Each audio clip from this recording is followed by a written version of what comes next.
This is the Good Government Show.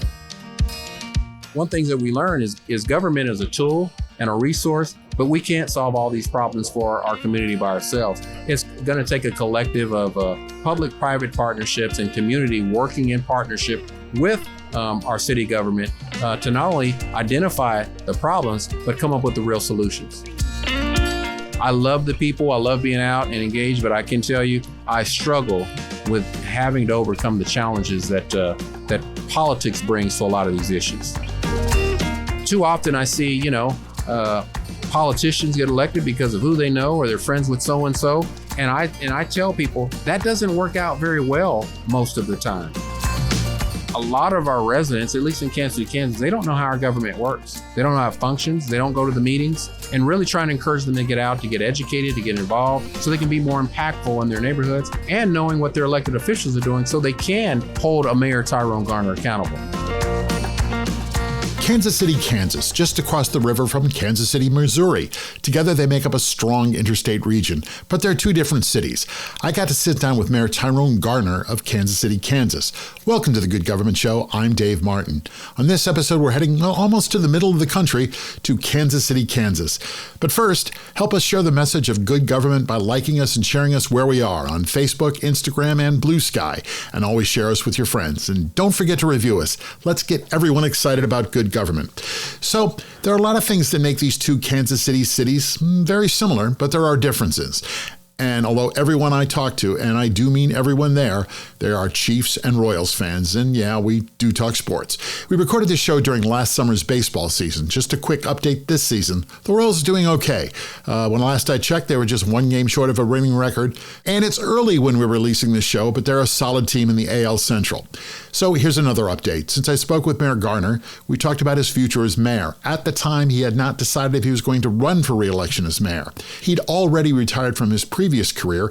He was the deputy chief of the Kansas City Police Department.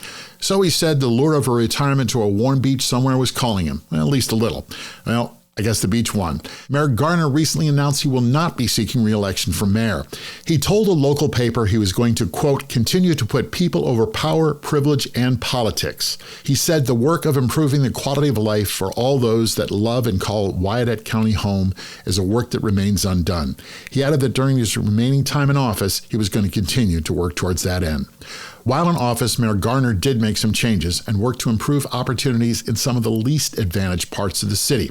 He also made history as the first African-American mayor of the unified government system.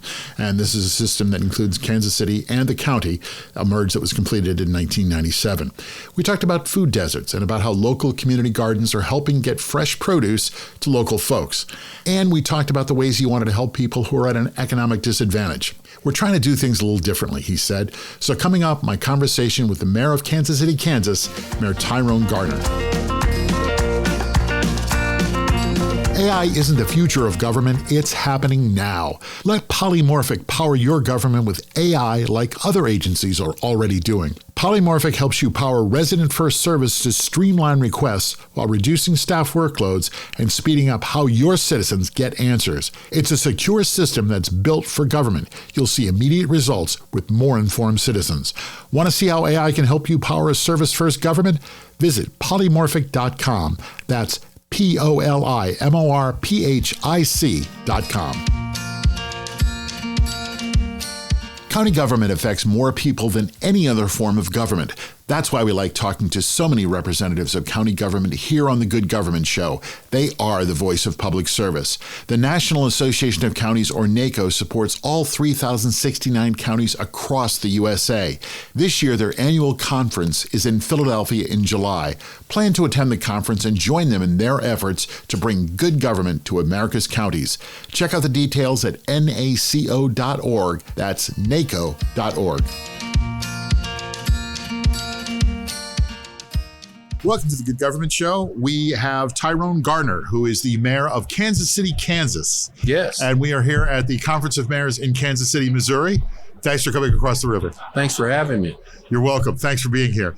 Now, we're in Kansas. You're the mayor of Kansas City, Kansas. What's the difference between the two Kansas cities? The Kansas City metropolitan is pretty much regional. We pretty much feed off each other. It's a shared success model. the success of Kansas City, Missouri adds to the success of Kansas City, Kansas, and vice versa. So we share a lot of interests. We share a lot of shopping, entertainment, things of those nature. So we're proud just as one united Kansas City metropolitan area. And we really try and maximize that. Is there a rivalry between the two cities?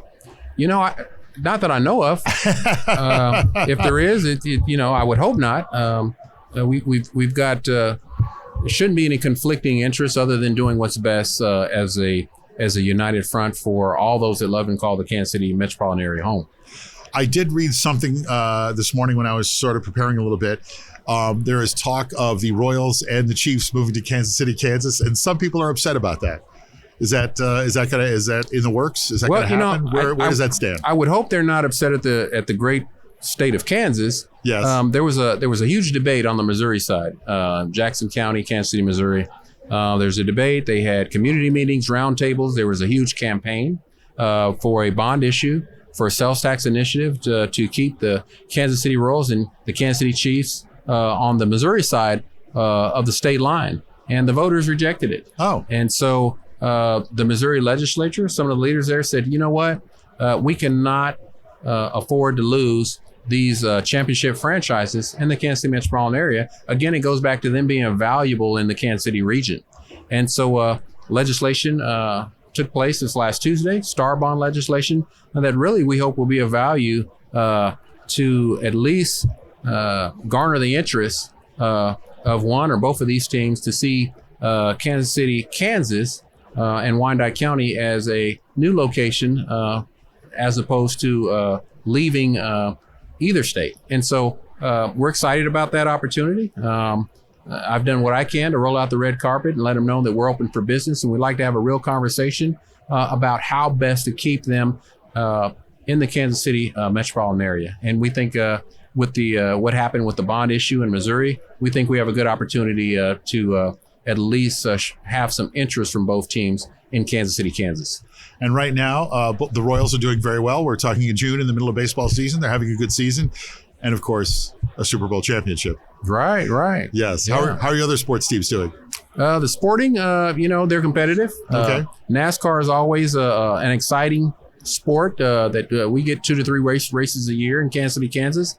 We have a minor league team called the Kansas City Monarchs. They won their national championship last year. I mean, there's a lot of good things going on in Kansas City, Kansas. And so we would really be honored and delighted to have the Kansas City Chiefs and the Kansas City Royals add to that sport that sport success that we've seen in Wyandotte County. And the Monarchs harken back to a Negro Leagues baseball team, right? On the Kansas City, Missouri side, yes. Yeah. If you're talking about the Negro League Museum at 18th Right. and Vine in Kansas City, Missouri, that's a partnership.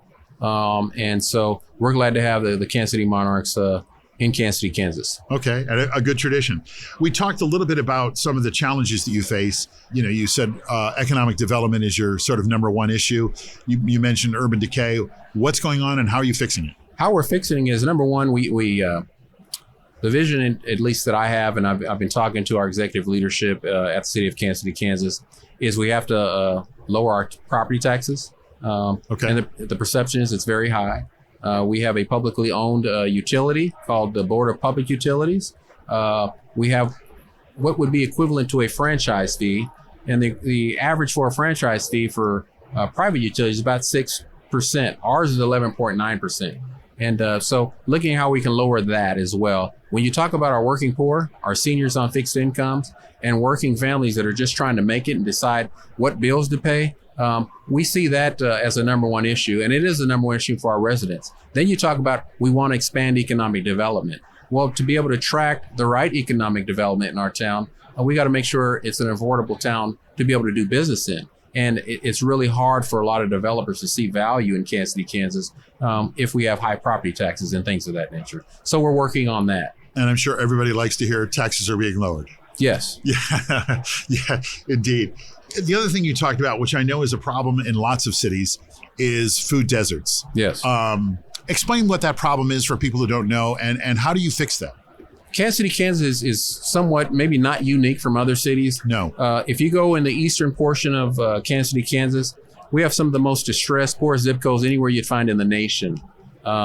We've got upwards of 20% poverty rate in some of these zip codes. That's where our food deserts are. That's where the urban decay is. Years of redlining, racist policies from decades-old policies that were there, as well as disinvestment and disenfranchisement of those folks. And so one of the things that I looked at, as you go west, you don't see that. You see a more affluent. I talked about our entertainment district and the #1 tourist attraction in the state of Kansas. And you see a more affluent lifestyle and amenities and goods and services resources for those folks on the western part of our city. And I don't like that, what I call that invisible line that I equate to economic segregation. And so I believe in the notion that we have to invest in the disinvested parts of our town and really pull those people up. The rising tide, we've heard that notion, can lift all boats. One of the things we're looking at is just really doing some unique things for developers to build in these areas. We're looking at waiving all fees, permitting fees, any fees to do business in the eastern portion of our city. Isn't that going to cut into the revenue the city generates? We don't have it now. Okay. And so the fees I'm talking about. Yeah, we're not missing that now. So we've got to have incentives that are really going to spur the type of development and see the type of good services and amenities that those people not only have been asking for, but they deserve.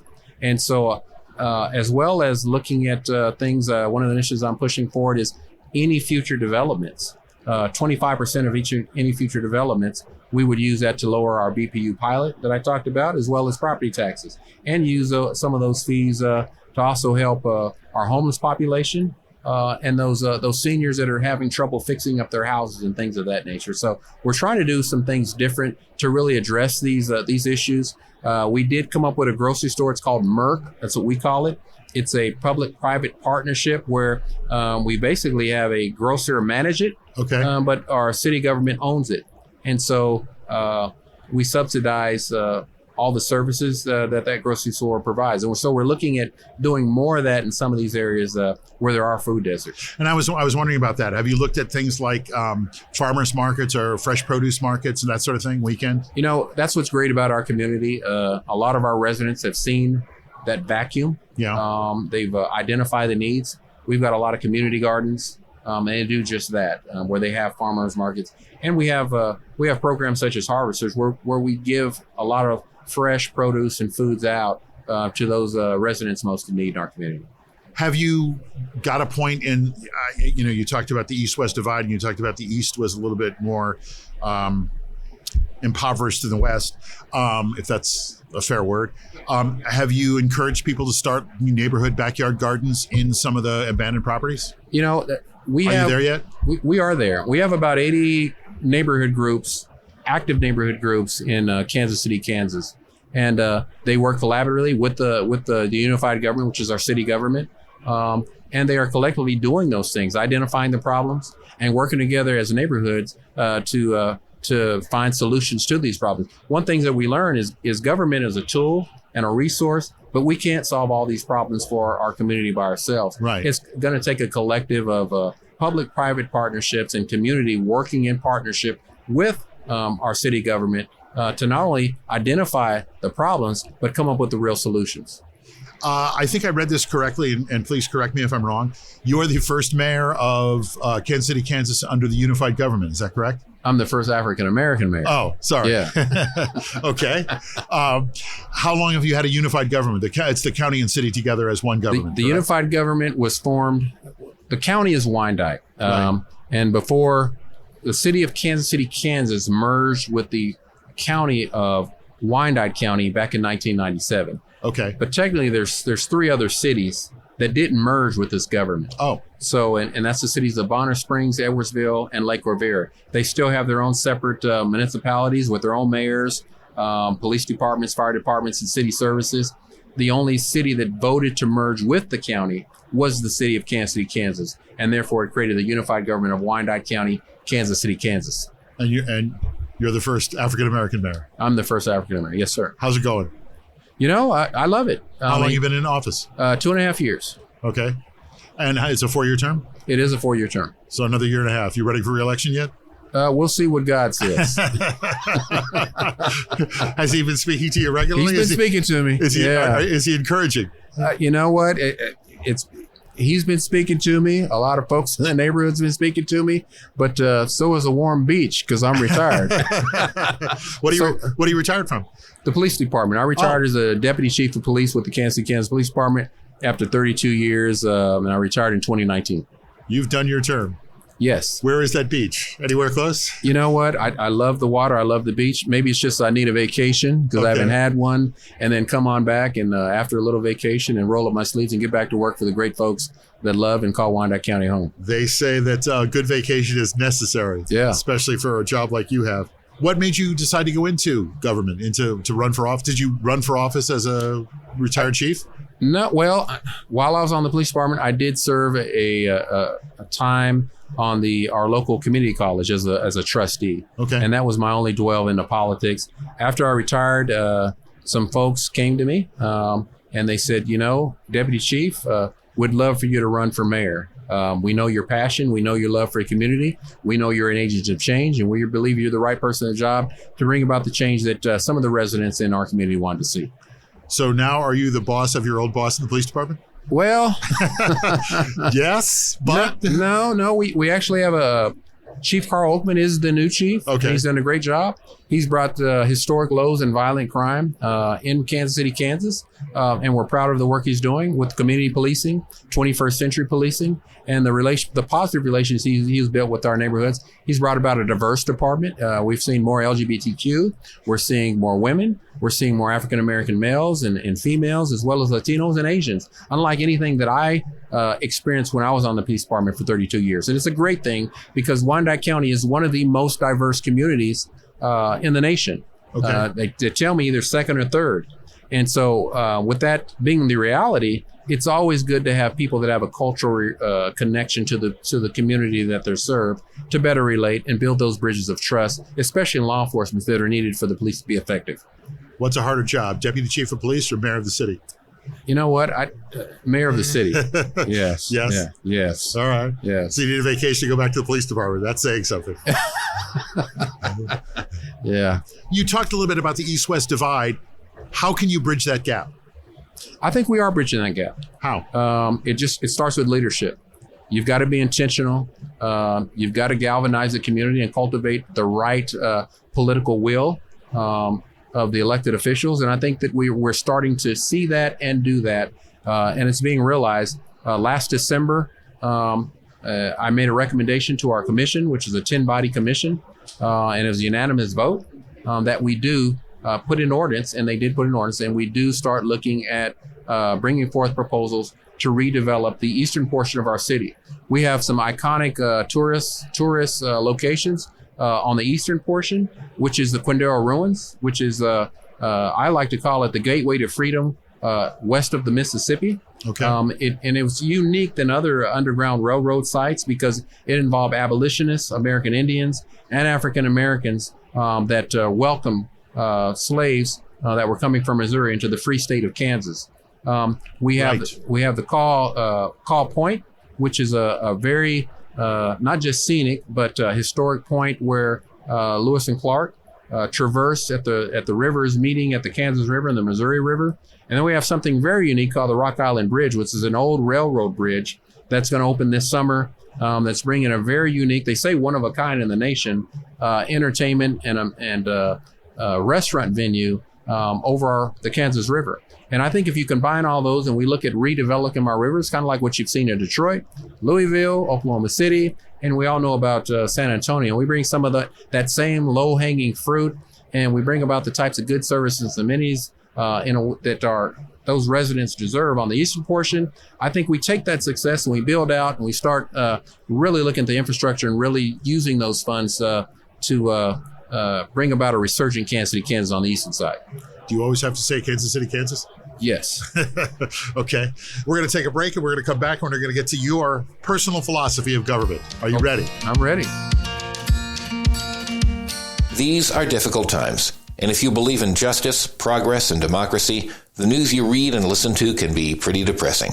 And that's why there's a new podcast called Good News for Lefties and America. Every day it features positive news stories for progressive listeners. Because no matter how disturbing the headlines might be, there's always hope we can build on for a better tomorrow. Good News for Lefties and America.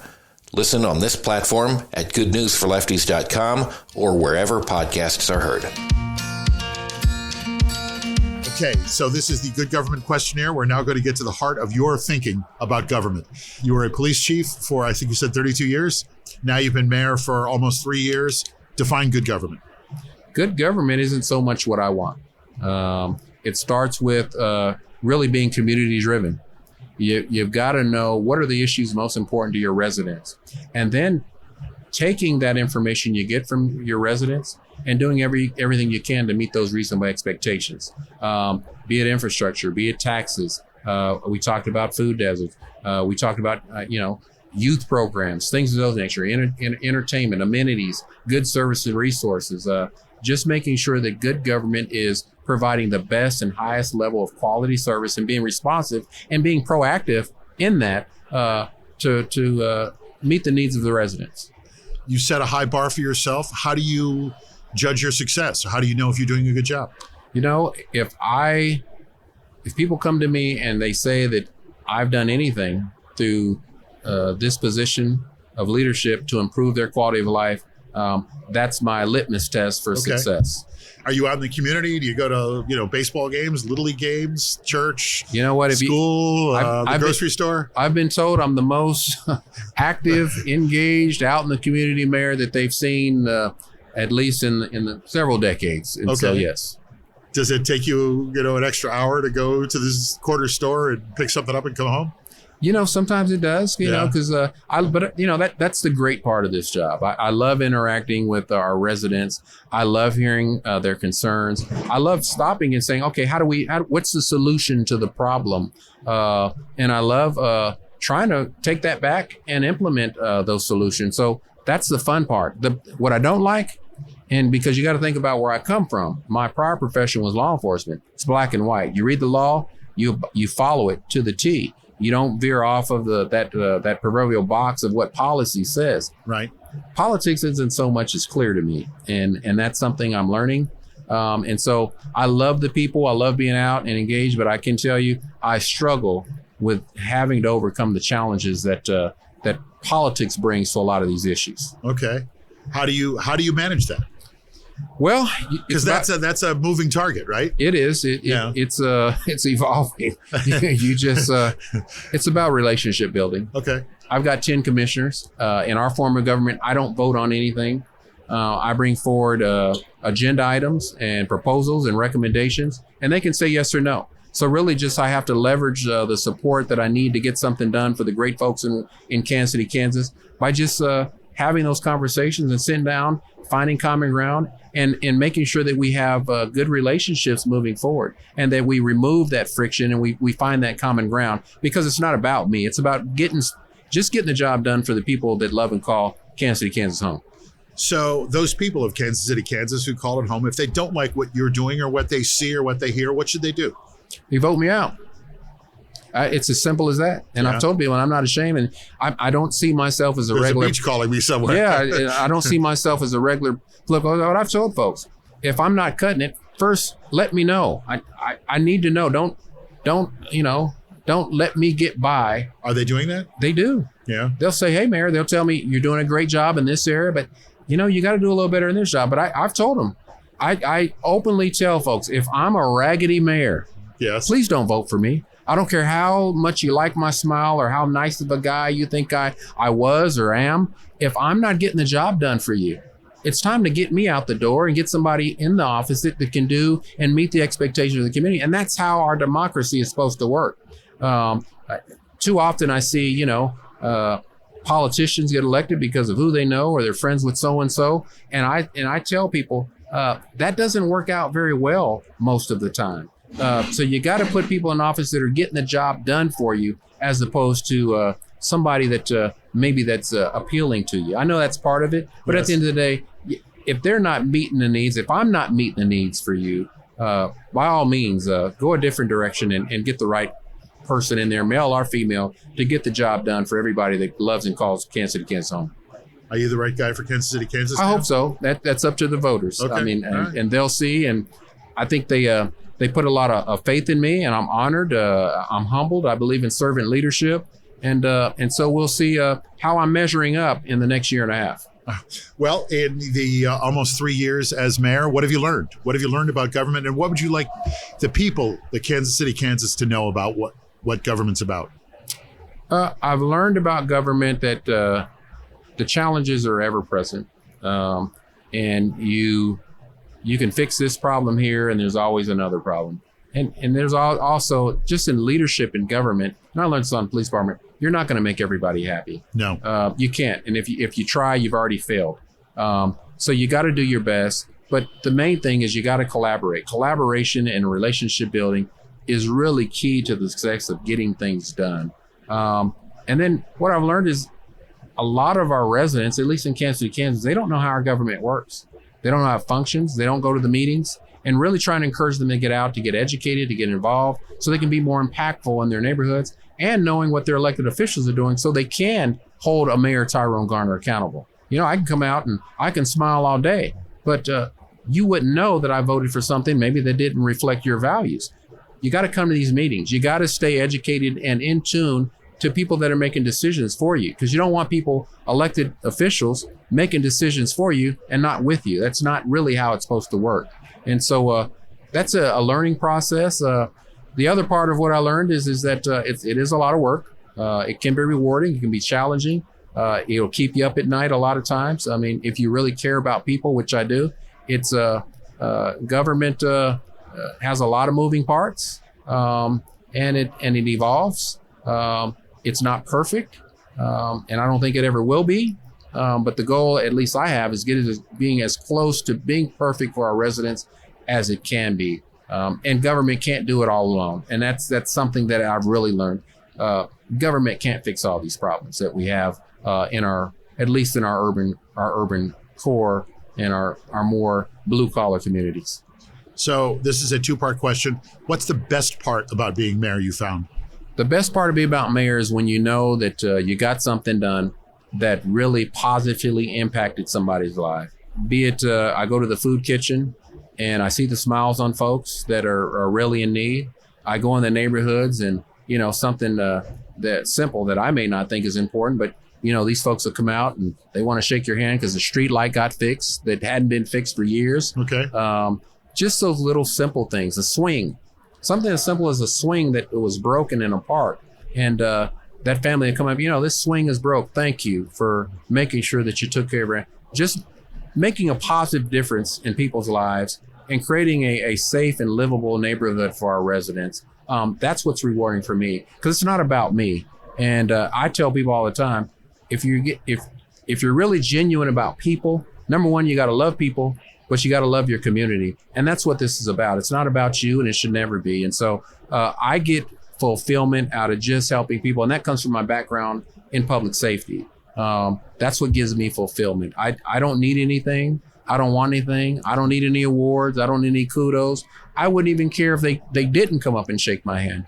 But just sometimes I can see the relief on people's body's language when you've done something good for them and it's improved their quality of life. And that's really what it's about. What's the hardest part of being mayor?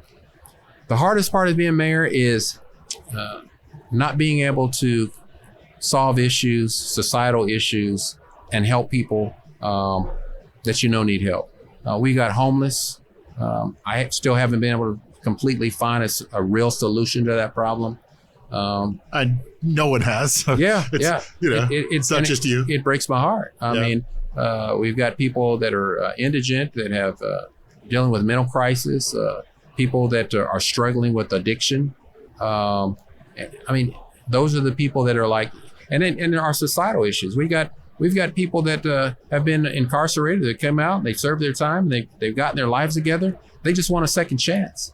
And society sometimes won't give them a second chance. And it pushes them back into lifestyles that normally, if they just had an opportunity to make a decent living, to support themselves and the families that they want to build, they could become good working citizens. And so there's so many issues out there that are challenging and that I wish I could correct, but I'm just one person. It's going to take a collective of everybody in every community to find real solutions to real problems that we know have a profound impact on people's lives. So you make news in Kansas City, but where do you get your news?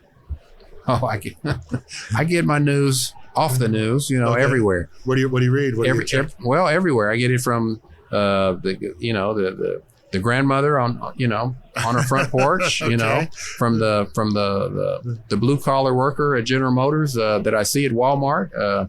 I get it from Facebook. I get it from Twitter. I get it from watching all the mainstream media news stations. I get it from my colleagues, coworkers. News is everywhere. Sure. And unless you're living under a rock, that's the only way you can miss it. Do you read the local papers or?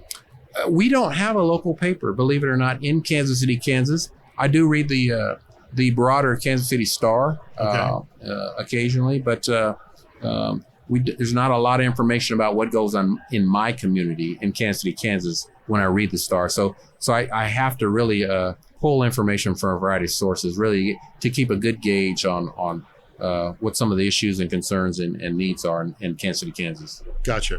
Who's your political hero? Who inspired you? Who inspires you now? That's a good question. I've never thought about that. I would say Colin Powell. Okay. Even though he wasn't a real politician per se, but he's somebody that I respected. Sure. So he was Secretary of State. Chief of Staff. If you have to say a president, I'd go back to Abraham Lincoln. Okay. Yeah. Okay. I know you came into politics late, but is this something you thought about even as a kid? Were you politically motivated or driven? Did you talk politics at the family table? No. After I figured out what I kind of wanted to be in high school, Which was a police officer? Well, no. I wanted to be an attorney. Okay. Yeah, and my mother kind of pulled me into law enforcement when she saw a cadet program that offered free college, a job. Okay. Did you go to law school? No, never went to law school. Okay. So I just I made a career out of law enforcement and moved up the ranks pretty quick. I was So your mom both derailed you and set you on the right path. If you want to say that, so yes. Well, what would you say? Yes, I think everything happens for a reason. Okay. And I think just the experience on the police department was rewarding. I got to help a lot of people. I tried to do my best, and it made me have thick skin. And I think that thick skin has really been beneficial to me as mayor. In the police department, what kind of jobs were you doing as a cop? Were you a detective? Were you on patrol?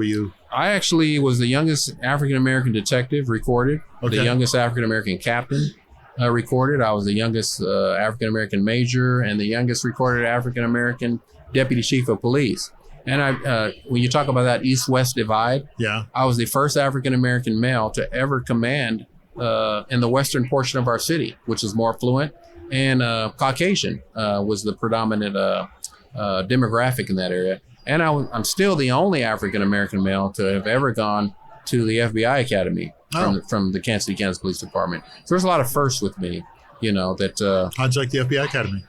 enjoyed it, loved it. Yeah. Where's your brick? I got it. It's sitting in my house on my desk. Yeah, the yellow brick. Yeah. Right. When you go to the FBI Police Academy, you get a brick. Yeah. All right. Yes, sir. Good. Every once in a while when I went in, I'd see one of those. I'm like, I know where you've been. Yeah. Okay, so we are in Kansas City, Missouri. What must I have? Let's talk Kansas City barbecue. What's the best dish? What's the local food here? Oh my goodness. I gotta send a shout out to Kansas City, Kansas. Since you asked barbecue, Yes. You got to try all of them. There's just not just one. They each have their own flavor. I, as you may be able to tell, I'm okay with that. We've got Hickory Smoke. We've got Wine Diet. We've got Rosedale. We've got Casey Joe's. We've got Slaps. We've got Holy Smokes. Have you checked all these out yourself? I have. All right. And they're all great. They have their own different flavor. What's your order? What are you having? I'm not going to say on the radio because I'll make somebody mad at me, but they're all good. They're all good. I'm going to leave it at that. Are you a brisket guy? Are you a ribs guy? Are you I'm more of a ribs and smoked turkey and burnt ends. Yeah. All right, all good. Anything else in Kansas City other than barbecue? Oh, there's so much going on in Kansas City. All right. If you haven't been to Kansas City, Kansas, again, we have so much to offer. Our neighborhoods, are tight-knit communities. It's more of a small town feel. Okay. But like I said, we've got shopping, entertainment that's second to none. Like I said, Kansas City, Kansas, and Wyandotte County has the #1 tourist attraction in the entire state of Kansas in Village West. So and that's the NASCAR. Not just NASCAR, sorry. Village West. That's Okay. part. NASCAR is out there. Okay. So there's a casino out there as well. So I just say, come check us out. Kansas City, Kansas has a lot to offer. This is called the Good Government Show. We always try to bring it back to good government. Give me an example of a good government project you're really excited about. Well, one good government project I'm excited about is, I think we started out with, is the opportunity to land the Kansas City Chiefs and the Kansas City Royals in the Sunflower State, right in Wyandotte County, Kansas City, Kansas. I'm excited about having that conversation, and hopefully those great organizations will see value in what the Kansas legislature did, and hopefully want to relocate to Kansas City, Kansas, and call themselves DOTS. And for those of you that are out there, Wyandotte County, we've got we've got something where we call people from Wyandotte County DOTS. Okay. And so I'd love to give those organization leaderships their DOT and all the players their DOT card. All right. So, yes. Okay. All right. And maybe you get to throw out the first pitch for the first Royals game. Hey, I'd be good just watching. Just saying that those things are happening in Kansas City, Kansas. All right. Tyrone Garner, the mayor of Kansas City, Kansas, and Wyandotte County, the unified government. Thank you very much. It's a pleasure to meet you. And this is my first trip to Kansas City. Kansas City, Kansas, or Missouri. So thanks for having us. Thank you. It's been an honor. Thank you so much. Thank you. All right. The Good Government Show is sponsored by Our. That's OUR for Our Community. Get involved. We hear that all the time from government leaders. Our co-brands with your government's name and logo. Your staff and the people you serve are connected and part of your community. From any device, your members provide reliable data and meaningful feedback. Ask a question like, do we want more parkland or better homeless services? More engaged conversations come through the Our app.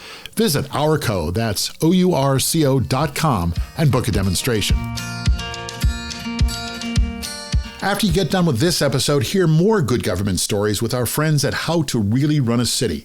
Former mayors Kasim Reed of Atlanta and Michael Nutter of Philadelphia, and their co-host, journalist and author Larry Platt, talk with guests and other mayors about how to really get stuff done in cities around the nation. Check them out where you're listening now or through their nonprofit news site, thephiladelphiacitizen.org/podcasts. Good to hear that the police department is growing and growing with an eye towards having a department that better reflects the population of Kansas City, Kansas. He said a few things that struck me. He said, you have to collaborate to deliver good government. Collaborate with both public and private partners and with different parts of government. And he urged citizens, all citizens, to get involved and see how government is really run. Good advice for citizens everywhere. Well, good luck to Mayor Garner as he looks for that beach to retire to. I really like my trip to Kansas City, and of course, I love the barbecue. That's our show. Thanks for listening. Please like us and share us with your friends and review us right here where you're listening. And check out our website, goodgovernmentshow.com, for extras. Help us keep telling stories of good government in action everywhere. Join us again for another episode right here. I'm Dave Martin, and this is The Good Government Show.